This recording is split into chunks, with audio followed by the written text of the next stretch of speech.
બોટાદના હળદર ઘર્ષણમાં આરોપી આપ નેતાઓને જામીન મળ્યા છે। બોટાદ કોર્ટે રાજુ કરપડા અને પ્રવીણ રામ સહિત 7 લોકોના જામીન મંજૂર કર્યા છે। રાજુ કરપડા, પ્રવીણ રામ સહિતના આરોપીઓ 4 મહિનાથી જેલમાં બંધ હતા। હળદર ઘર્ષણ કેસમાં 88 લોકો સામે ફરિયાદ નોંધાઈ હતી। 88 માંથી પહેલા 81 આરોપીઓને જામીન મંજૂર થયા। બાકીના 7 આરોપીને બોટાદ કોર્ટે હવે જામીન આપ્યા છે।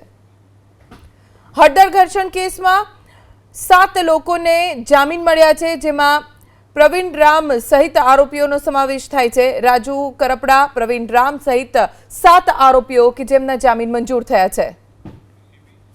બોટાદના હળદર ઘર્ષણમાં આરોપી આપ નેતાઓને જામીન મળ્યા છે। બોટાદ કોર્ટે રાજુ કરપડા અને પ્રવીણ રામ સહિત 7 લોકોના જામીન મંજૂર કર્યા છે। રાજુ કરપડા, પ્રવીણ રામ સહિતના આરોપીઓ 4 મહિનાથી જેલમાં બંધ હતા।